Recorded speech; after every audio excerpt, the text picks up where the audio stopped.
Bonjour à vous. Aujourd'hui, je fais cette petite vidéo pour, on va dire, partager mes pensées sur qui nous sommes et de manière générale, comment apprendre à se connaître. Et donc, je me suis dit que j'allais faire une vidéo dans laquelle j'allais en quelque sorte partager mes visions, ce que je percevais sur qui nous sommes, sur comment apprendre à se connaître pour en quelque sorte nous connaître vraiment qui nous sommes, nous, au sens de notre identité profonde.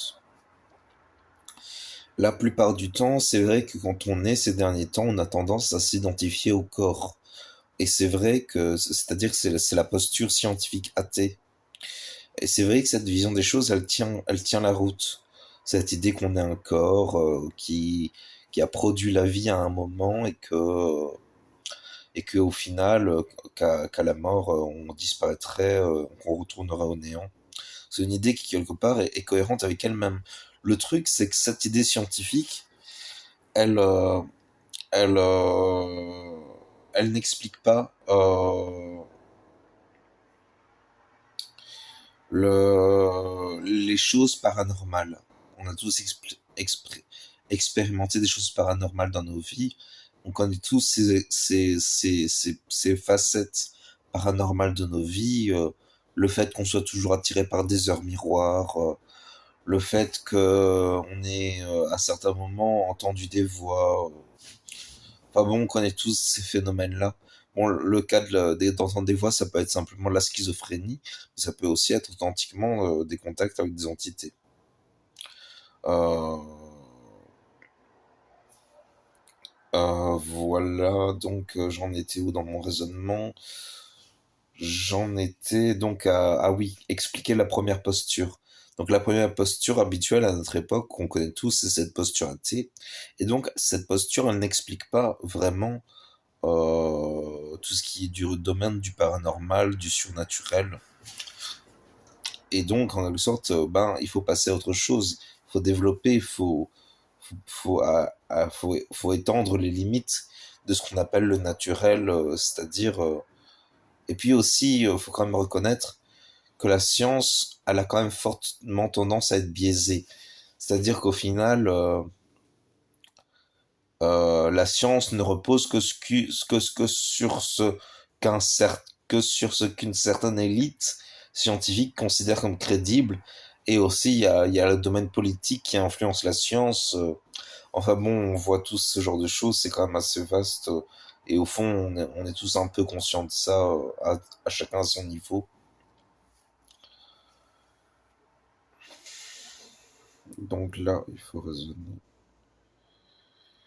Le truc, c'est qu'en fait, plus on médite les choses, plus je crois que l'esprit s'ouvre à la possibilité qu'en fait, on peut pas être un corps. C'est-à-dire que l'idée que ce soit que la conscience vienne du corps, elle est bizarre. Elle est bizarre cette idée parce que cette idée c'est quelque part que le non-vivant est produit le vivant parce que la matière c'est par définition le solide non-vivant. Alors pourquoi est-ce que la matière aurait produit la vie? Justement, c'est ça le truc. Il serait plus naturel de dire que la vie se manifeste à travers la matière et qu'il y aurait tout un étendu de vie spirituelle, chaque domaine spirituel ayant en quelque sorte ses caractéristiques. Je trouve que cette perspective est plus crédible parce que il est évident que la matière, c'est-à-dire que il- dans toutes ces choses, l'esprit, la matière, l'âme, la vie, toutes ces choses-là sont reliées très fortement les unes aux autres. Et donc, en quelque sorte, euh, ces liaisons intrinsèques entre tout cela rendent le discernement difficile.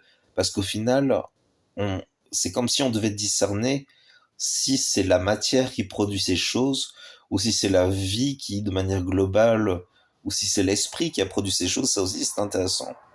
quelque part, le fait que je trouve ça intéressant me tend à penser que c'est probablement ça la vérité. C'est juste une perspective comme une autre. Mais si vous avez le temps et la possibilité de méditer sur ces choses, ça peut être intéressant, je pense. Mais donc, d'ailleurs, on pourrait se dire, mais au final, est-ce que, est-ce qu'on a tous une perspective, un point de vue en quelque sorte, dans lequel on croit, dans lequel on favorise nos croyances. Par exemple, si on est athée, c'est le fait que la matière porte la vie, l'esprit et tout ça. Si on est athée, c'est ça. Si on est croyant chrétien, bah, on part du principe qu'on est plutôt une âme ou un esprit, et que cette âme ou un esprit a reçu un corps de la part de Dieu, et que, etc., etc., on connaît tous la chrétienté. Ensuite, qu'est-ce qu'il y a d'autre comme point de vue? On pourrait faire le point de vue aussi que tout simplement que... Parce que moi, ce qui m'intéresse vraiment, c'est, au fond, cette question, pourquoi elle m'intéresse? Elle m'intéresse parce qu'en fait, je voudrais rester conscient. C'est toujours la question très classique du je veux pas mourir. Donc, je veux trouver une réponse pour voir si je peux vivre ou quelles sont la vérité, tout ça. Donc, voilà toujours la situation. Voilà toujours la situation qui est toujours la mienne d'ailleurs. C'est vrai que c'est toujours la mienne, non? Faudrait que j'évolue. Mais cette question de la vie et de la mort, pour moi, c'est une véritable obsession. Je pense que c'est même peut-être l'une de mes raisons de vivre, de trouver des réponses à tout ça. Mais au fond de moi, je suis quand même confiant dans l'idée que, ça vient seulement de ressurgir dans la conscience, que, que la vie après la mort existe, que les anges existent, qu'en tout cas il y a un au-delà. Ça, j'en suis convaincu parce que à partir du moment où on fait certaines expériences spirituelles, certaines, j'insiste sur ce terme, c'est-à-dire que toutes les expériences surnaturelles ne permettent pas d'être certain de la vie après la mort. C'est à partir du moment où on rentre en contact avec des esprits comme des anges, comme quand on a plusieurs heures miroirs. C'est tout ce domaine-là qui est plus en quelque sorte le phénomène spirituel du côté lumineux, qui permet en quelque sorte de comprendre bah, en fait oui, il y a vraiment quelque chose après la mort. Après c'est quoi? Ben ça on ne sait pas. Il y a toujours un certain mystère, surtout que les EMI, les expériences de mort imminente, et ben en quelque sorte elles ne sont pas toujours les mêmes. Ça, l'idée, on parle souvent de l'idée du tunnel. C'est vrai que, mais d'après ce que j'ai entendu, c'est plutôt en Occident qu'il y a cette vision du tunnel. Par exemple, en Inde, les hindous qui en font des expériences de mort imminente, ils voient ils rencontrent, je crois, l'un de leurs dieux qui leur montre un livre ou deux livres, et en quelque sorte, après, ils retournent sur Terre. Enfin bon, ça varie assez fort d'une culture à l'autre, ce qui pourrait indiquer quelque part que soit on est des esprits ou des âmes héritières de certains domaines spirituels, ou alors peut-être que tout simplement la vie après la mort est comme codifiée par nos pensées qu'on a vécues sur la Terre. J'ai entendu ça dans une vidéo récemment et donc ça m'a assez fort.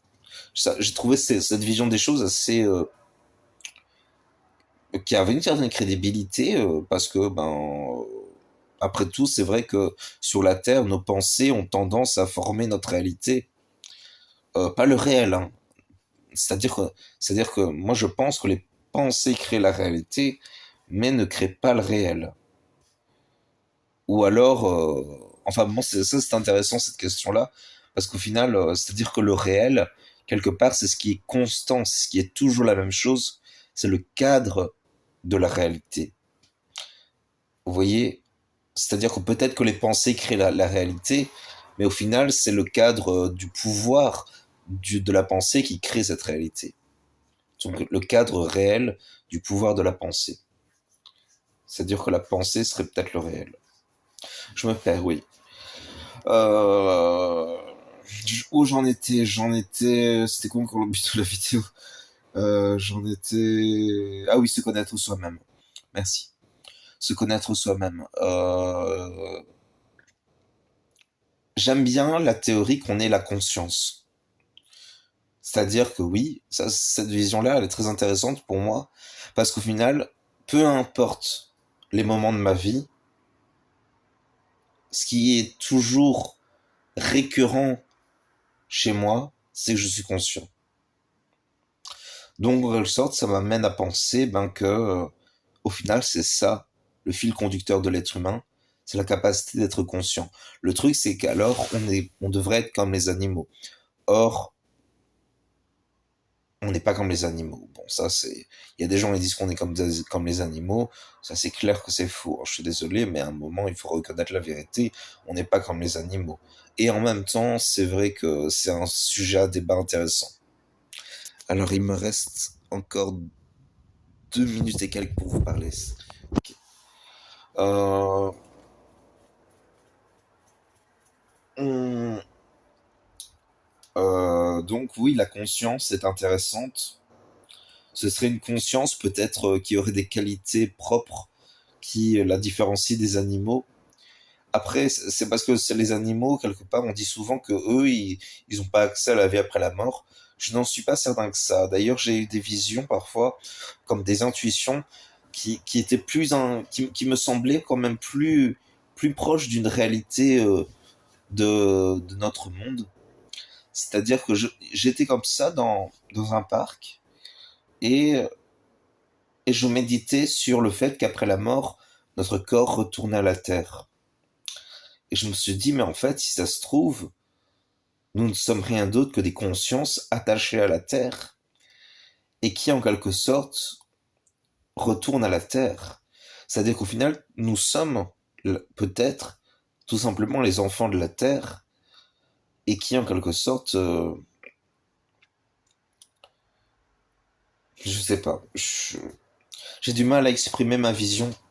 Je me rends compte que les mots que j'ai choisis ont du mal à communiquer ma vision, mais l'idée ce serait qu'en quelque sorte, nous sommes la matière de la Terre et qu'en quelque sorte, on se réincarne perpétuellement sur la Terre parce que, parce que, mais ça explique pas la raison. Je me rends compte que ce que je pensais n'explique pas la raison pour laquelle on s'identifie à un corps unifié, à une entité unique. C'est intéressant d'ailleurs. Est-ce que nos cellules sont vivantes? Oui, bien sûr qu'elles sont vivantes. Le truc, c'est est-ce que elles ont la capacité de conscience? J'ai plutôt tendance à dire que oui, et en même temps, je suis pas certain. Ouh, il est déjà 13h13. Je vais encore parler un peu, mais ce sera bientôt la fin de la vidéo. Qu'est-ce que je peux dire d'autre? Peut-être pensez par vous-même, réfléchissez par vous-même, raisonnez par vous-même. Je suis sûr que vous êtes capable de trouver ce qui résonne en vous.